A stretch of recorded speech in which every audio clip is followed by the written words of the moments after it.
سننے کے لیے ہیوسٹن سے آیا ہوں اور یہ کرامت ہے شیخ الاسلام مجدد رواں صدی حضرت علامہ استاد العلماء ڈاکٹر احمد القادری صاحب کی کہ مولوی پلے سے پیسے دے کے ٹکٹ لے کے تقریر سننے آیا ہے۔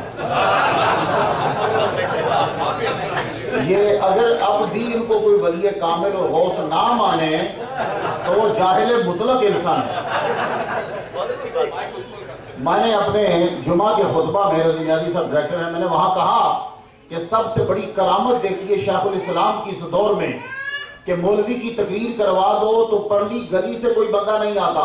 شیخ الاسلام نیو یارک میں تقریر کرنے جا رہے ہیں، لوگ کم از کم $1000 پلے سے خرچ کر کے تقریر سننے جا رہے ہیں۔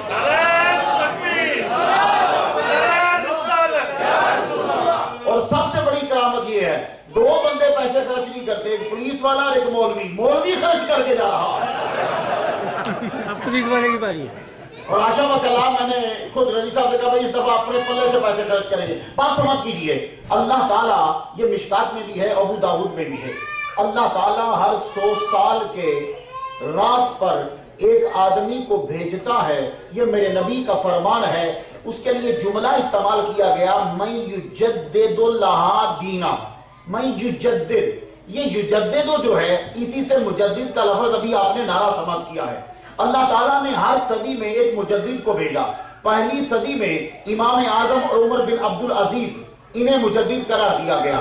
دوسری صدی میں امام شافعی رحمہ اللہ کو مجدد قرار دیا گیا۔ تیسری صدی میں امام احمد بن حنبل کو مجدد قرار دیا گیا۔ چوتھی صدی میں جو امام بائحقی رحمہ اللہ کو مجدد قرار دیا گیا۔ پانچویں صدی میں عبد القادر جیلانی رحمہ اللہ کو اور امام غزالی کو مجدد قرار دیا گیا۔ چھٹی صدی میں خواجہ معین الدین اجمیری چشتی رحمہ اللہ کو مجدد قرار دیا گیا اور امام فخر الدین رازی کو۔ 7ویں صدی میں امام تاج الدین سبکی جو ہیں وہ مجدد جو ہیں وہ قرار دیے گئے۔ 8ویں صدی میں امام حجر اسقلانی رحمہ اللہ کو مجدد قرار دیا گیا۔ 9ویں صدی میں علامہ جلال الدین سیوطی رحمہ اللہ کو مجدد قرار دیا گیا۔ 10ویں صدی میں امام قسطلانی کو مجدد قرار دیا گیا۔ 11ویں صدی میں مجدد الفسانی کو مجدد قرار دیا گیا۔ 12ویں صدی میں اورنگزیب عالمگیر اور ملا جیون کو مجدد قرار دیا گیا۔ 13ویں صدی میں شاہ عبدالعزیز کو مجدد قرار دیا گیا۔ 14ویں صدی میں اعلیٰ حضرت کو مجدد قرار دیا گیا۔ بولو دنیا والوں بدربی میں کون ہے؟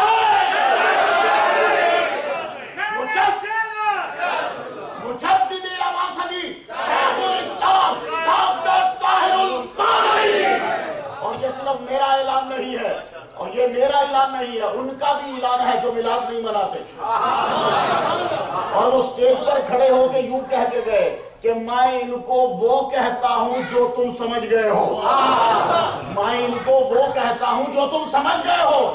بس یہ بات ہمیں ایوانوں تک پہنچانی ہے، لوگوں کے کانوں تک پہنچانی ہے، اور جو انسان ہیں ان انسانوں تک پہنچانی ہے۔ یہ ہے 15ویں صدی کے مجدد۔ اب آپ کہیں گے بھائی دیکھو مسجد میں بیٹھ کے ویسے تو جھوٹ تو ہر جگہ حرام ہے، لیکن مسجد میں اور حرام ہے۔ مجدد جتنے گزرے ہیں انہیں کامن چیز کیا تھی؟ اور میں اپنی بات نہیں کہتا، میں مکتوبات سے ایک حوالہ دینا چاہتا ہوں۔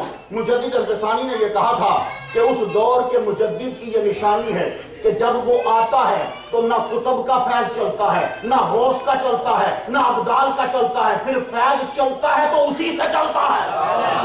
اب میں دلیل دوں، مجدد الفسانی رحمہ اللہ کے دور میں شیخ وجیہ الدین بھی ہیں، شیخ جلال بھی ہیں، شاہ عبدالحق محدث دہلوی بھی ہیں، اور خواجہ باقی باللہ بھی ہیں، لیکن فیض چلا تو مجدد الفسانی سے چلا۔ تو جتنے ولی، جتنے ابدال جو بھی ہیں، اب فیض جو چلے گا خدا تعالیٰ نے اس ہستی سے اس فیض کو چلایا ہے۔ اور اگر فیض دیکھنا ہے تو ان کے شعر کی تشریح جو ہے، اور آج شعر پرفیکٹ بیٹھا نور جلال صاحب کا کہ انڈیا کے بعد دنیا چکرا گئی ہے، انڈیا کے بعد دنیا چکرا گئی ہے۔ اور انڈیا میں خود سن رہا ہوں کہ حضرت جو ہے فرما رہے ہیں اور کیمرے والے دیکھ تیرا کیمرہ پہنچتا ہے وہاں تک جہاں تک بندے ہیں۔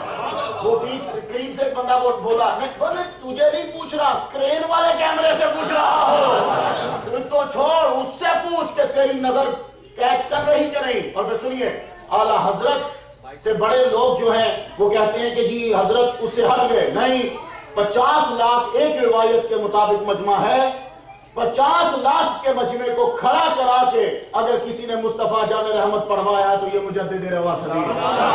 اور یہ میں سن رہا ہوں کہ حضرت کہہ رہے ہیں پھر پڑھ جس سہانی گھڑی چمکا تارا. یہ حضرت فرما رہے ہیں پھر اسی لے میں پڑھ. اور آخری بات سنو تو اجازت چاہتا ہوں. جب خواجہ معین الدین اجمیری چشتی رحمہ اللہ کے مزار پہ شیخ الاسلام مجدد رواں صدی نے حاضری دی ہے، ابھی آپ لوگوں نے سنا ہوگا دیکھا بھی ہوگا، حضرت جب وہاں گئے تو چراغاں خوب کر دیا گیا. ان سائڈ میں اتنا مجمع تھا کہ ان سائڈ میں اتنا مجمع صرف عرس میں ہوتا ہے، ان سائڈ میں اتنا مجمع ہو گیا بنا بتلائے، ابھی سیکرٹ رکھا گیا. تو پوچھا کہ اتنا چراغاں تو عرس میں ہوتا ہے، یہ ساری لائٹ کیوں جلائی گئی؟ تو جو ان کے سب سے بڑے خادم ہیں، وہ اپنے ایک ساتھ خادم لکھتے ہیں، جو سب سے بڑے خادم ہیں انہوں نے کہا خواجہ صاحب نے مجھے یہ کہا ہے تمام لائٹوں کو جلا دیا جائے، وہ لائٹیں کہ جو میری شادی یعنی عرس میں چلتی ہے، کیونکہ میرا دوست طاہر القادری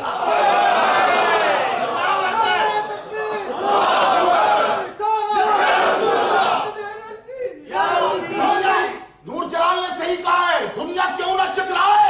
جب سپریم کورٹ نے تمہیں جواب دے دیا، جب ہائی کورٹ نے تمہیں جواب دے دیا، جب بلٹ پروف والوں نے جواب دے دیا، جب سیکورٹی نے جواب دے دیا، خدا تعالیٰ نے آسمان سے کبوتروں کو بھیجا. جب تک طاہر القادری بولتا رہے اے کبوتروں تم نے اڑنا نہیں ہے. یہ ہے. اور سنیے شیخ الاسلام جب تک تقریر کرتے رہے، ورنہ وہ تھوڑی سی آواز سے اڑ جاتا ہے. اور یہ آرڈر تھا اس کے لیے اگر کسی آدمی کی سازش جو ہے وہ بروئے کار آنی ہو تو اے کبوتروں تم دیوار بن جانا، کیونکہ ابھی اس ہستی سے ہمیں فیض لینا ہے. اس لیے دنیا چکرا لی، تم خوش نصیب ہو جو زیارت کر رہے ہو، زیارت بھی کرو.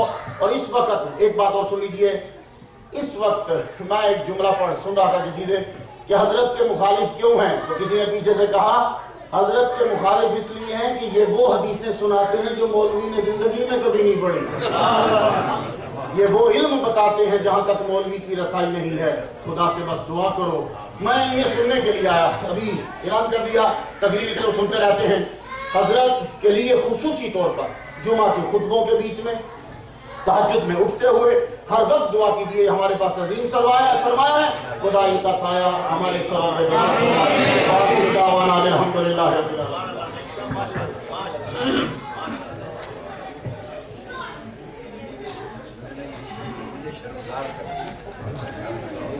جس کا میں حقدار نہیں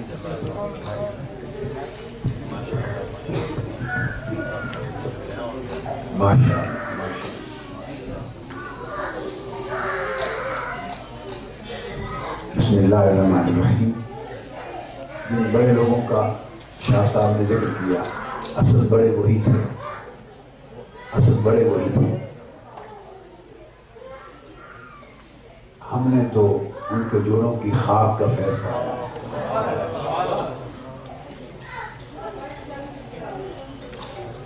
زمانے بھی ان کے تھے، وقت بھی ان کے تھے، صحبتیں بھی ان کی تھی، دور بھی ان کے تھے.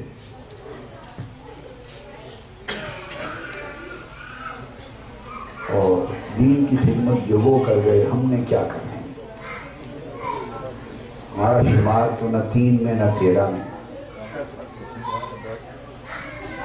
بس یہ کہ ہماری ٹوٹی پھوٹی نوکری اللہ اس کے محبوب کی بارگاہ میں قبول ہو جائے اور وہاں سے ایک مسکراہٹ کی خیرات مل جائے.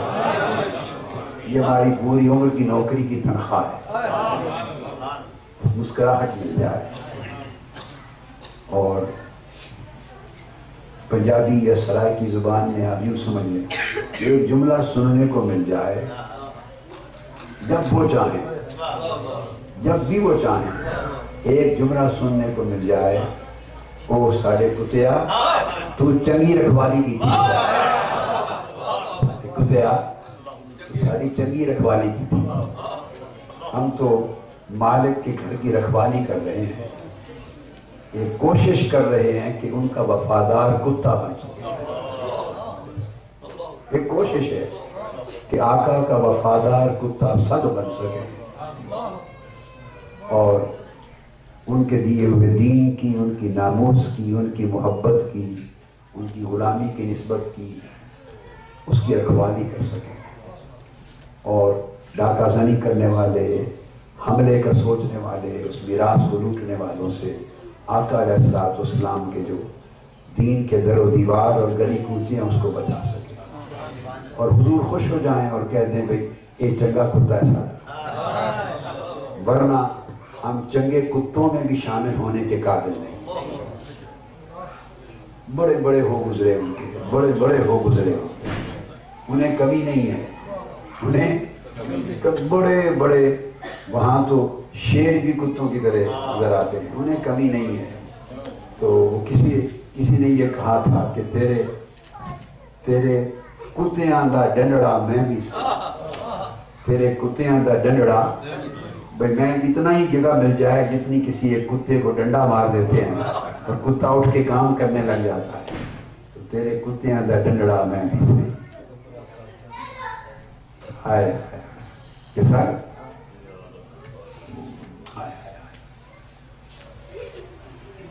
تو آقا علیہ السلام کو اور آقا کے دین کو کسی شخص کی حاجت نہیں ہے، وہ بڑے ہیں، بہت بڑا اونچا درجہ ہے، کوئی حاجت نہیں ہے۔ اللہ نے اپنے دین کی حفاظت کی، وہ خود فرما چکا اِنَّا نَحْنُ نَزَّلْنَا الذِّكْرَ وَإِنَّا لَهُ لَحَافِظُونَ، ہم نے اپنا دین اتارا ہے اور ہم ہی اس کی حفاظت کرنے والے ہیں۔ کون ہے جس کی اللہ کو حاجت ہو کہ یہ حفاظت کرے؟ اور آقا علیہ السلام قیامت تک ساری امت کی خود محافظت کرنے والے ہیں، وہ ہماری حفاظت فرمانے والے ہیں، ہمارے دین کی، ہمارے ایمان کی حفاظت فرمانے والے ہیں۔ اور حفاظت کا طریقہ ایک ہی ہے، جس کی طرف حضور تک لیں اس کی حفاظت ہو گئی، جدھر سے منہ ہٹا لیں اس کی بربادی، ہلاکت ہو گئی، اس کی ہلاکت ہو گئی۔ صاحب ظاہر ہے کہ پھر طریقہ بڑوں کا یہی ہے کہ جو ان کی جتنی وفاداری سے جو ان کی نوکری کرتا ہے اور کرتا رہے، بس ایک جملہ نصیحت کا، آس نہیں لگاتے، آس لگانے سے بندہ بے صبر ہو جاتا ہے، کہ دیکھتا ہے کہ کب آواز آئے گی، کب دیکھیں گے، کب تکیں گے، میری کوشش کا صلہ کب ملے گا۔ جب بندے کا دھیان اس کب میں لگ جائے، اس طرف لگ جائے، تو اس کا اخلاص ختم ہو جاتا ہے، اس کی قدر و قیمت ختم ہو جاتی ہے، قدر و قیمت ختم ہو جاتی ہے۔ وفاداری اس کا نام ہے کہ وہ تکیں یا نہ تکیں، وہ مالک ہیں، تکیں یا نہ تکیں وہ مالک ہیں، ان کی مرضی ہے، اس کی نہ طلب کرنی ہے نہ اس پر دھیان کرنا ہے، صرف ان کی نوکری کرنی ہے، جب چاہیں تک لیں۔ کبھی ایسا بھی ہوتا ہے کہ وہ آپ کی طلب کو بڑھانے کے لیے نہیں تکتے، جس سے بہت پیار ہوتا ہے وہ چاہتے ہیں کہ اس کا درجہ اور بلند ہو، اس کا درجہ اور بلند ہو، اور درجہ بلند ہونا ہے تڑپنے سے، رونے سے، دھونے سے۔ تو تک لیا تو نہ رونا رہا، دھونا رہا، نہ تڑپنا رہا، مثال ہو گیا۔ کبھی فراق میں رکھتے ہیں، اس لیے آقا علیہ السلام نے فرمایا کہ اللہ پاک اپنے سب سے زیادہ محبوب بندوں پر ابتلا نازل کرتا ہے۔ جو اللہ کو سب سے زیادہ پیارے ہوتے ہیں ان کی آزمائشیں انہیں تکلیفوں میں رکھتا ہے، جو سب سے پیارے زیادہ ہوتے ہیں انہیں تکلیفوں میں رکھتا ہے۔ اور پھر فرمایا اس لیے سب سے زیادہ تکلیفیں انبیاء کو آئیں، کہ انبیاء سب سے پیارے ہیں، انبیاء سب سے پیارے ہیں۔ تو وہ اس کا طریقہ یہ ہے کہ پس دیوار سنا کرتے ہیں شیون ان